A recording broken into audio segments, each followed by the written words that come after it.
hablar ahora con Luis Grach, que es psicólogo, uno de nuestros columnistas, lo hemos tomado ya es nuestro. a Luis y lo tenemos con nosotros. Luis, bienvenido, buen día, ¿cómo estás? ¿Qué tal? Buenos días, ¿cómo están ustedes? Hola Luis. Muy bien, muy bien. Un gusto hablar nuevamente con ustedes. ¿Qué tal? ¿Cómo están? Gracias, Luis. Bien, muy bien. Teníamos un tema que queríamos rescatar contigo que tiene que ver con la incertidumbre, el cansancio y la angustia durante esta cuarentena. ¿Cómo hacemos para enfrentar semejantes sensaciones, Luis? Bueno, la incertidumbre forma parte de la vida. Hay una cuota de incertidumbre inevitable en la vida. ¿Qué quiere decir esto? Solo tenemos certidumbre en una sola cosa, y es que nos vamos a morir en algún momento. Todo lo demás es incierto. El futuro, por definición, es incierto. Lo que pasa es que no podemos vivir sumidos en una incertidumbre absoluta, sino que de alguna manera nos vamos ordenando la vida, generándonos por lo menos algunas certidumbres posibles. Planificamos cosas, decimos el domingo me voy a ir a comer a la casa de mis padres, mañana voy a ir al cine, eso en la vida normal.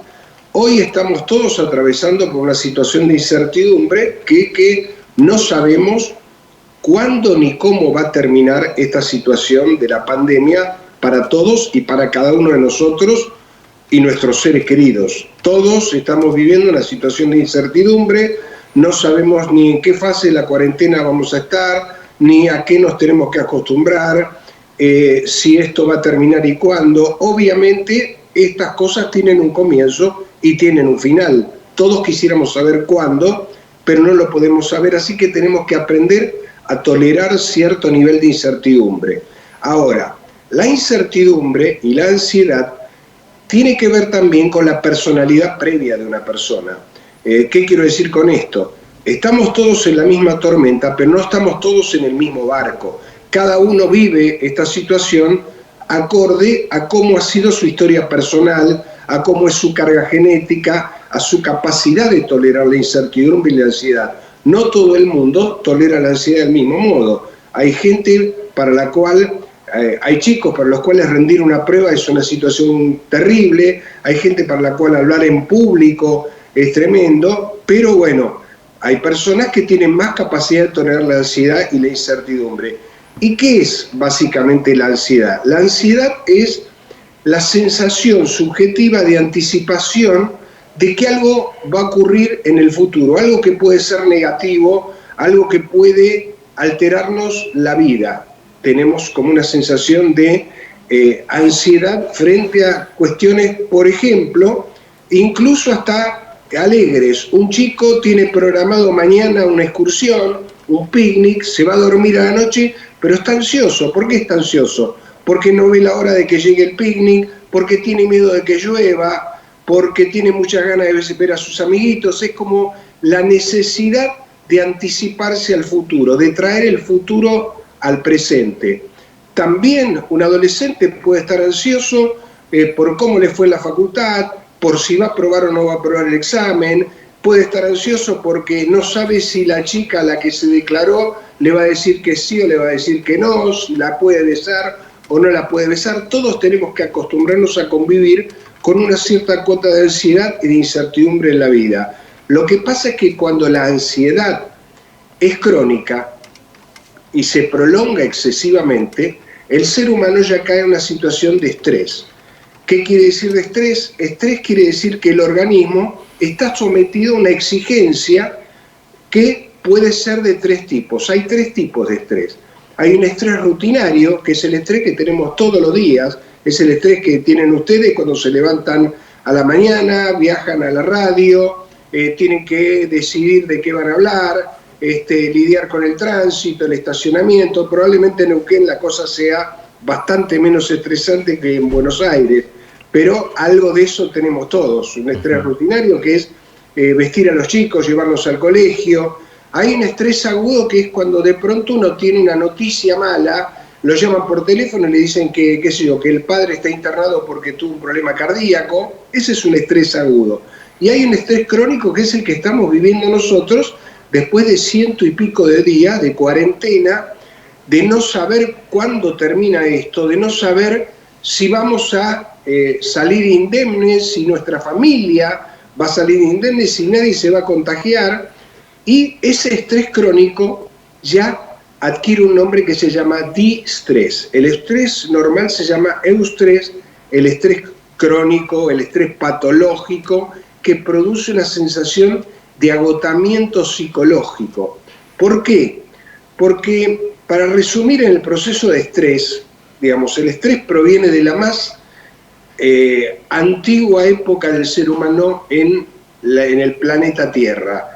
Digamos que el ser humano tenía hambre, tenía que comer, salía de la caverna, tenía que salir a cazar. Cuando salía a cazar se podía encontrar con un animal que lo superaba en fuerza o con un animal que él podía cazar, matarlo y comérselo. En esas situaciones el organismo se acostumbró a dos opciones, que son la fuga o la pelea. Para eso tenemos una zona del cerebro que se llama amígdala, que estimula la hipófisis, esta estimula la glándula suprarrenal, se libera adrenalina, la adrenalina aumenta la frecuencia cardíaca, la frecuencia respiratoria y los niveles de cortisol en sangre, que son las tres cosas que nos hacen falta biológicamente para huir o para pelear. Para huir o para pelear necesitamos que el corazón lata más rápido, tener más oxígeno en la sangre y más glucosa, que es como ponerle nafta especial al organismo. Ahora, si esta situación se prolonga excesivamente, la glándula suprarrenal se agota, producto del estrés crónico, y entonces empezamos a sentir cansancio, disminución del sistema inmunitario, alteraciones del sistema psicológico, alteraciones del sueño, inapetencia, tristeza, y si la tristeza se prolonga mucho, podemos tener un cuadro de depresión. O sea que todos nosotros estamos sometidos hoy en día a un estrés crónico producto de la incertidumbre, producto de la cuarentena, y a eso le tenemos que sumar, como dije al principio, la personalidad previa que cada uno tuvo o que tiene para enfrentar esta situación. Como yo decía antes, no es lo mismo atravesar una tormenta en un transatlántico que en un barco mediano, que en un bote pequeño.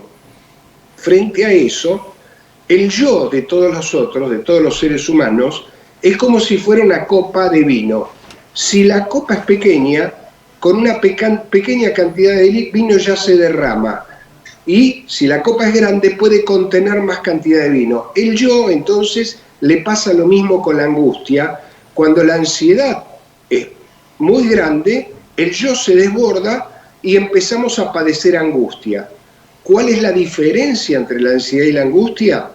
La angustia implica ansiedad más un correlato somático. O sea, la persona ya empieza a tener una gastritis, puede tener trastornos físicos, incluso el estrés crónico puede producir alteraciones de la glándula tiroides. Es muy común que una persona consulte porque tiene un hipertiroidismo post una situación de estrés o un duelo. O sea que todas esas cosas, como dije antes, el estrés crónico, la incertidumbre y la angustia producen trastornos del sueño. Como producen trastornos del sueño, tenemos cansancio físico, tenemos somnolencia todo el día, tenemos diferentes tipos de insomnio.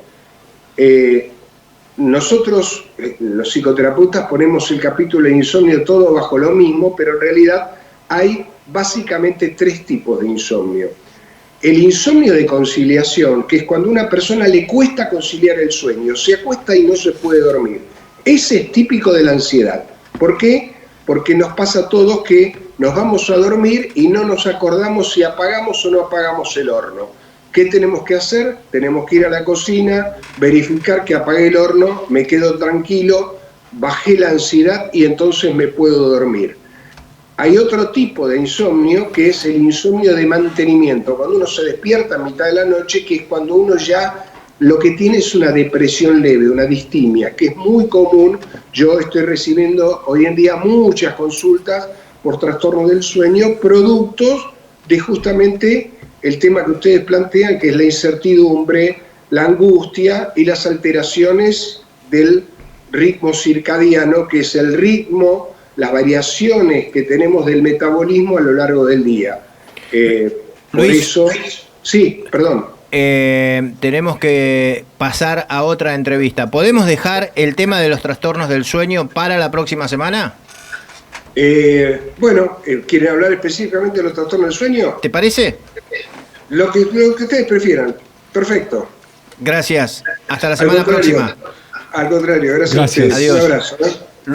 Luis Grach, psicólogo, columnista de La Primera Mañana, ha pasado por, obviamente, La Primera Mañana.